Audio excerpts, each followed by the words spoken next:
है सुना ये पूरी धरती तू चलाता है मेरी भी পূৰ্বে সিহঁতৰ হেৰাইছিল মাতৃ, কাষত আছিল পিতৃ। 19 তাৰিখে সিহঁতৰ ঘৰখনত পানী সোমাইছিল আৰু আজি 4টা দিন পূৰ্বে সিহঁতৰ পিতৃও গ'লগৈ।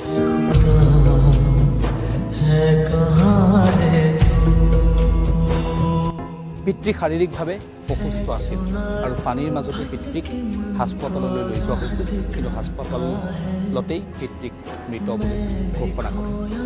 খুব এখন হৃদয়স্পৰ্শী, খুব এখন মৰ্মান্তিক ছবি শিমলুগুৰিৰ ভৰলুৱা গাঁৱত। এই নিশাৰ ভাগত মই এটি দুৰ্ভগীয়া পৰিয়ালৰ 3টা দুৰ্ভগীয়া কণমানিৰ খবৰ ল'বলৈ আহিছোঁ আৰু সিহঁতৰ দুখৰ যিখন ছবি, সেই ছবিখন দেখুৱাবলৈ আহিছোঁ। এয়া হৈছে পৰিয়ালটো, কেমেৰা প্ৰকাশে দেখুৱাব। এয়া হৈছে পৰিয়ালটো, বৰষা আৰু বিদিশা, বৰষা ফুকন আৰু সেয়া ভনীয়েক বিদিশা ফুকন। এই ছোৱালী দুজনী আৰু সিহঁতৰ এটি সৰু ভায়েক। সিহঁতৰ এতিয়া জীৱনটো উদযাপন কৰিবলৈ বৰ কষ্ট হ'ব। সিহঁতৰ মুখৰ হাঁহিবোৰ যেন এক প্ৰকাৰ নোহোৱা হ'ব, কাৰণ যাৰ ওপৰত বিশ্বাস কৰি, যাৰ ওপৰত আশা কৰি সিহঁতি আছিল, সেই পিতৃ মাতৃহালেই সিহঁতৰ কাষৰ পৰা গুচি গ'ল। প্ৰথমে মাতৃ আৰু আজি 4টা দিন পূৰ্বে বৰষা আৰু বিদিশাৰ পিতৃও এই পৃথিৱীৰ পৰা গুচি গ'লগৈ। আৰু এতিয়া খুব অসহায় এই বৰষা, খুব অসহায়। বৰষাই ক্লাছ 9ত পঢ়ি আছে আৰু বিদিশাই পঢ়ি আছে ক্লাছ 6ত। সিহঁতক এতিয়া ডাঙৰ হ'বলৈ, নিজক চম্ভালি ল'বলৈ যথেষ্ট সময় লাগিব, যথেষ্ট কষ্ট কৰিব লাগিব। মই বৰষাৰ কাষলৈ যাম, খুব আৱেগিক ছোৱালী। বৰষা, তোমালোকৰ দেউতা কেতিয়া, কেনেকৈ কি হ'ল? আগৰ পৰা বেমাৰটো আগৰ পৰা হৈছিলে, কিন্তু বেমাৰটো ধৰা পৰা নাছিলে।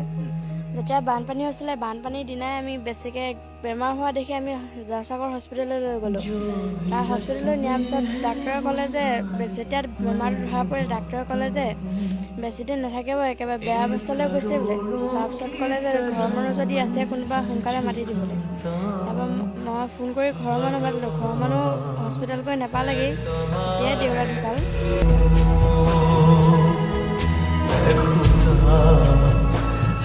ঘৰৰ মানুহ পোৱাৰ পিছত দেউতাক লৈ আনি পিনি যি কৰ্ম কৰিবলৈ গৈছিলে সেইবোৰ কৰি পিনি কালি এতিয়া তিলনি হৈ গৈছে। আজি 4 দিন হৈছে। পানীৰ মাজতেই তোমালোকে দেউতাৰ কামখিনি কৰিবলগীয়া হ'ল? পানীৰ মাজতে কৰিবলগীয়া হ'ল। কষ্ট হৈছে তোমালোকৰ? কষ্ট হৈছে। এতিয়া তোমাৰ ভণ্টি আৰু ভাইটি আছে ন? ভণ্টি আৰু ভাইটিক তুমি লগত লৈ চলিব পাৰিবা? এতিয়া চলিব পাৰিম। চলিবতো লাগিব। চলিব লাগিব। কেনেকৈ চলিবা তোমালোকে? এতিয়া তোমালোকৰতো একোৱে নোহোৱা হৈ গ'ল, হয়নে? তোমালোকৰ ঘৰখনো নাই, উপাৰ্জনো এতিয়া নাথাকিব। কেনেকৈ চলিবা তোমালোক? সকলোৱে যদি সহায় কৰে তেতিয়া চলিব পাৰিম। মামাক চিনি পোৱা নহয়?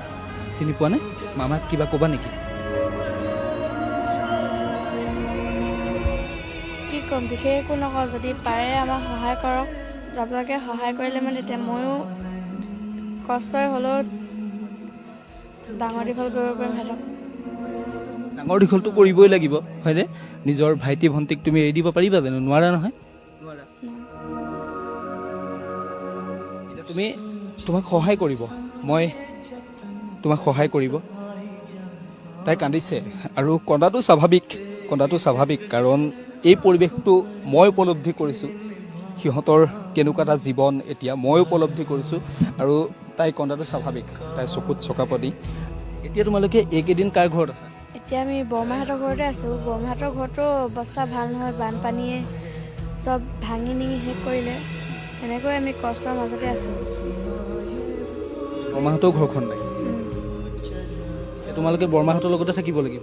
এতিয়া বৰমাহঁতৰ থাকিব লাগিব। বৰমাহঁতৰ লগত থাকিবানে? অকণমান তোমালোকক মানুহৰ সহায় লাগে, হয়নে? অকণমান আমাক সহায় কৰিলে হয়। আৰু যদি সেই সহায় কৰিব বিচাৰে, কোনো যদি সুহৃদবান লোক আছে, মই আশা কৰিম যে কোনো এজন নহয় কোনো এজন লোক আগুৱাই আহিব এই কণমানিকেইটাৰ দায়িত্ব ল'বলৈ, অন্ততঃ কণমানিকেইটাক এখন ঘৰ বনাই দিবলৈ, অন্তত কণমানিকেইটাৰ এই পঢ়া শুনাৰ অকণমান দায়িত্ব ল'বলৈ কোনোবা নহয় কোনোবা এজন ব্যক্তি আগুৱাই আহিব। শিমলুগুৰি ভৰলুৱা গাঁও হৈছে সিহঁতৰ ঠিকনা।